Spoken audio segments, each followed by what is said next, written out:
Hello, it's your favorite sports Unc here. Don't forget to hit that subscribe button to join the fastest growing community on YouTube. Remember, Nightcap doesn't happen without you. So please subscribe or you're going to make Ocho cry.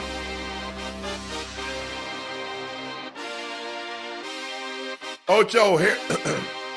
It took less than a round for Boots Ennis to bring the official 154-pound debut to a thunderous close.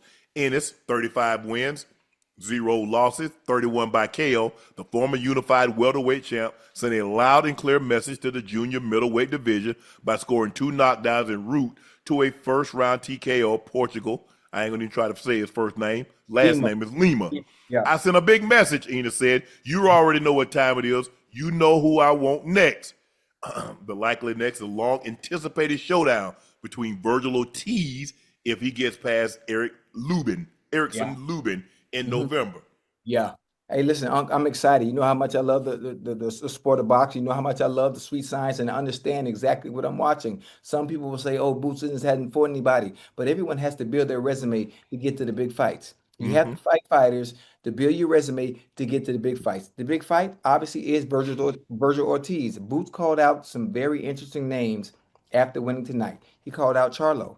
He called out Xander Zayas. He called out there's one more guy, I don't know how to pronounce his last name. Baccarat, I don't know how to say it the right way. But again, the money fight, the mega fight is Virgil Ortiz. Now, Oscar De La Hoya not hide him, and allow him to duck Boots. It would be a phenomenal fight. Understanding, I predicted if you watched Lima fight in the past, you understood this is probably how the fight was going to go. I didn't think it would end this early, based on what we saw from him in the past. But Virgil Ortiz is really no different. Great fighter, superb fighter. Obviously, he keeps that same high guard that Lima had tonight, and it can be trouble for him going to this fight against Boots. If and when it ever does happen, Boots is too skilled, being able to fight on the inside, being able to fight from distance, being able to switch at any point. So I can't wait. I'm excited, and I think the only person right now who can give Boots a problem, who can give Boots an issue, and give the fans what they deserve in the ring, and that's probably me. That's probably me, Unc. I'm just gonna be honest with you. Like I Man, honestly, clean your clock. who me? I'm probably the only one who isn't scared of Boots, who's been in the ring with him multiple times, sparring. That could probably I give him I give him that work. No, I give him that work. you ain't beating the 140. Who, man? Man, please. But hey, Boots, I know you probably gonna. Hey, Boots, I know you're gonna probably see this, man. Congratulations. Listen, all the hard work, obviously, you put in through camp. I know you had one hell of a camp. Coming off sparring with Canelo, preparing him for Bud, is probably why you looked as sharp and as sharp and as solid as you did tonight. Kudos, congratulations. If any point you want to bring me into camp when you do start when you sign that contract with Virgil Ortiz to get that fight going, you need an extra body. I can get in there and beat your ass. So yeah, that's it. Yeah, look, I mean, I'm with you, Ocho. I want to see guys fight. I understand guys want to protect their, and build up and make some money, Yeah, but it didn't yeah. used to be like that. No, it didn't. That's what, but you see, Ocho, this is why the guys in the modern time, they don't get the credit that they deserve Right. because they don't really fight anybody. And by the time they fight them, they're past their prime. That's Mhm. why the guys hold Sugar Ray and Hagler and all those fighters still hold them in such high regards. And they question some of the guys that fight today. Mhm. Because even though they got losses, they're still willing to put them in front of people. They got undefeated records. Yeah. But this is the funny thing. You think about boxing back then is you having a loss or you having two losses, it still doesn't affect your purse. It still doesn't affect your payday. But Mhm. when you lose in today's era of boxing, you can't maximize your purse. You can't maximize your potential and get in mega fights because you have that one loss or two losses. That's unfortunate. It's just the way the game of boxing is now. And I think It now didn't affect Tommy Hearns, even though when he fought Hagler, he had lost to Sugar Ray. that's a long time ago, huh? It's But I'm different. saying, if you Yeah. fight top fighters, it's Right. just when no, I don't want to. I do not want to see you. If you somebody, I don't want to see you fight a no name. No, I Right. wanted to see Hagler fight Hearns. I wanted to see Hearns fight Duran. I Mhm. wanted to see Duran fight Sugar Ray. I wanted to see Iran Barkley fight Hearns. I Mhm. would. and you was in the 70 with the heavyweights, you Yeah. wanted to see Norton fight Foreman, and they fight Shavers, and they fight Frazier, and they Mhm. fight Ali, and they fought Ron Lyle. You wanted to see that, Ocho. Ain't what Right, no you're right. ducking. Right, you're right. I mean, I really wouldn't call it ducking. I call it building your Ducking. resume to a point where you can maximize your purse for that mega fight and maximize as much as you can get before you take that chance. See, back then they were willing to take chances. That's the only way you can be great. And yeah, you're right. It's the only way you can break. Now you take chances when the timing is right. Ocho, The, so you got so let me. I'm trying to figure out who gets into the fight game saying I'm going undefeated. This is prize fighting, This I is fighting. understand. Wait, let me finish. When it comes to prize fighting in this day and age, you understand the importance of being undefeated. You understand the importance of being undefeated, not only being undefeated, but the timing being right to maximize the person which you can get before you take that chance against a fighter of equal talent on the same level where That's it's what boxing's dangerous. dead. So now the time. Boots has done everything he needs to do. This was his introduction to the 154 division. He called out all the top dogs at the 154 division. He said when the fight ended, I'm ready for Virgil Ortiz. There's no excuses. There should be no ducking. All Virgil, they have to send, I think, who would be the A side? Who would be the A side? Boots or Virgil? Who got the belt? Man, that's a good question. Hey, Chad, help me out a little bit. Who's the A Hell, side? whoever got the belt. If you come, he just getting to 154. Virgil Ortiz gonna be the A side. Ooh, shit. Who cares? I mean, A side matters when it comes to person and split. That's all. You That's want to all. make the fight happen? You call this man out. So if you call that man out, you know you. If you call, he ain't call you out. So if Right. you call him out, you already know you the B side. Yeah. Yeah. Listen, It's just like who did Bud call out? He said I want Canelo. yeah, How is he yeah. gonna go be the A side? Okay, you're right. Hey, listen, Bud went out there and proved himself. Yes, Bud the A side now. Huh? but here's the thing. Bud gets to command how much he wants. Bud next fight should be 100 million or more. But He gonna here's the punch his thing. ass. What Bud did. Mhm, Bud took a chance. Bud said, "Hey, you fighting. mhm. Anything can happen in a fight. Yeah. Guys want to be safe. Mhm. Guys want to fight cream puffs. And then when you say, well, you're not one of the top fighters all the time, what you mean I'm undefeated? Right. That's why. Yeah. That's why Bud Crawford gets the credit that he deserves. Mhm. Because Bud is a three division undisputed. Yeah. And basically he leaped 3 weight classes to take Mhm. on a man that was unblemished. He's the Yeah. only man to unify the 168 division. Yeah. You right. That's why Bud Crawford gets the cachet and the love that he gets Yeah. because Bud was willing to take chances these other guys wouldn't take and they Yeah. won't take. I want to fight this guy. No, you don't. All you want to do is talk. So everybody say, well, he said he want to fight him. Go sign the contract. Yeah. Yeah. Bud took substantially less, probably 50 million less, maybe 75 million less than what Canelo got Yeah. just to make that fight. Yeah. Yeah. And now he's the A side, huh?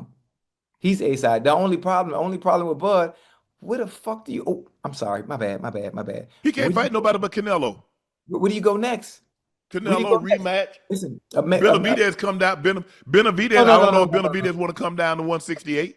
That wouldn't. No, no. That's too much. That's too much. That's too much. That's too much. But we wanted to see Bud in boots at 147. We wanted to see that, but there was nothing in it at that time for Bud to be able to take, that He risk. already beat Spence. Do what? He had already unified 147. Exactly. So that He never happened. unified 140. He Yeah. unified 147. Yeah, we wanted to see Boots versus Virgil at 147. It never happened. The timing and when things happen now is the perfect timing. Boots showed out tonight at 154. Fight Mhm. Lima, 1 round, out of there. He called out Charlo. He called out Xander Zayas, prospect out of Puerto Rico. He nice, he real nice. But I'm excited. I'm excited. I heard Oscar De La Hoya doesn't hold things up and getting this fight done. And what month we in? What were we in? October, That fight should the happen. 10th month. That fight should happen somewhere early in January What or fight? early in 26. Boots and Ortiz. Nah, that fight. If he just fought, that fight ain't happening until like April. He just put him. Oh wait, Ortiz, you're right, because Ortiz had the fight coming up against Erickson Yeah, Lubin. he fight in November. Hold on, wait a minute. Erickson Lubin ain't no chump now. But I'm Ain't saying, no chump. you So we talking got about to make sure he they get got to past fight. Man, Erickson that Lubin fight wouldn't first. happen till April or May. Okay, yeah, you're right. And Oscar gonna probably want that fight on Cinco de Mayo. I'm just talking. Right, Real. right. Yeah. But if you think about it, Ocho, why do we look at Holyfield? Holyfield fought everybody. I'll fight Lennox Lewis. I'll fight George Foreman. I'll fight Mike Tyson. You gotta fight, Ocho. You gotta fight. Yeah. Oh, well, listen, you had Andre Ward explain it to you. Yes. They explain why it's like that today because so I get it. Make money. But when it comes to ranking and where they put all-time great fighters, your name on the list, don't say nothing. Now, when it comes to ranking fighters that's made the most prize, made the most money, you'll be on that list. Mm-hmm. But I think if you're a professional athlete, you want to be considered one of the best. Yeah, absolutely. I mean, listen, that's great for conversational pieces. Having Super Bowl rings is great for conversational pieces. Having belts is great for conversational pieces and topics and barbershop talk. But man, them boys, they worry about that money. I tell you what, I would ask Tom Brady, say, Tom, would you rather have an extra $50 million or would you rather have those two Super Bowl wins? That's that undefeated season.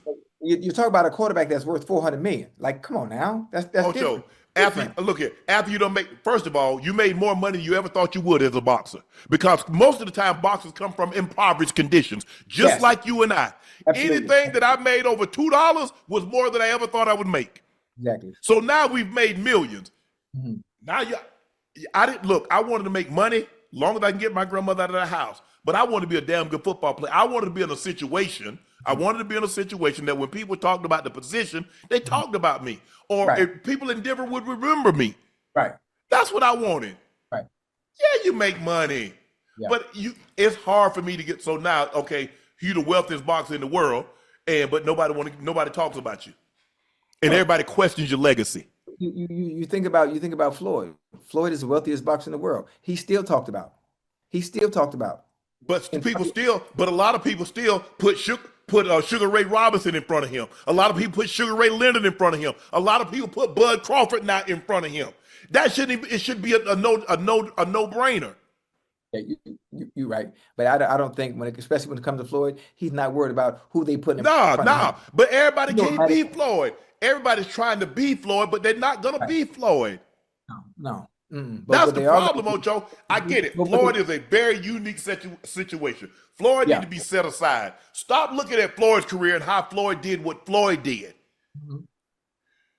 Look at your situation. You're not gonna be Floyd. Yeah. Even if you end your career 45-0, 52-0, people ain't gonna think of you like Floyd. Oh, matter of fact, great example, huh? Great example.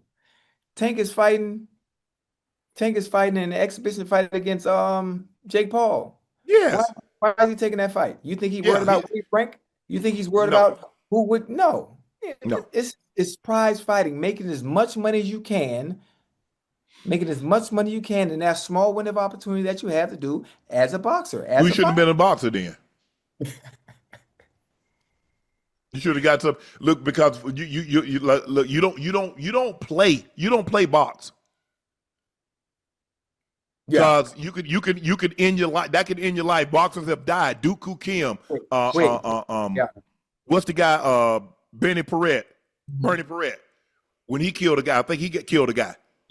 Yeah, it's dangerous in there. Bro, that's a dangerous sport. Dangerous. And you have to take risk, Ocho. When you catch the slant, you're taking a risk. Yeah. Slant's one of the most dangerous. Slant's way more dangerous than a 9 route. You cut your teeth running the slant route. Mm-hmm. Well, but that's what makes certain receivers unique. Yeah. And make them special. Mm-hmm.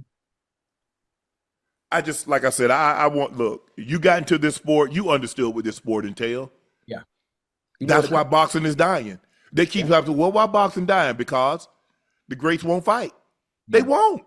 Shakur and Tank should be fighting. Like you said, Boots and Ennis Boots and Ortiz should be fighting. It's coming. It's coming. It's coming. But the problem is you got too many sanctioning bodies. You got the WBO, the Yeah. WBA, you got Ring, you got the IBF, and you got too many bodies. Too many people Just in imagine if you had 5 football bodies. How the hell we gonna find out who the champion is? Yeah, you're right. Everybody want to protect their fighter.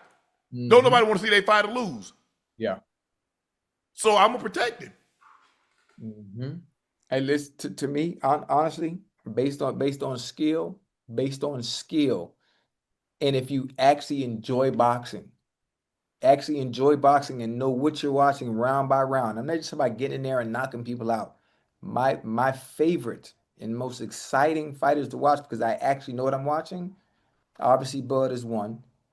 Watching Boots fight and Shakur Stevenson. A lot of people say Shakur's fights are boring. They're not boring if you know exactly what you're watching.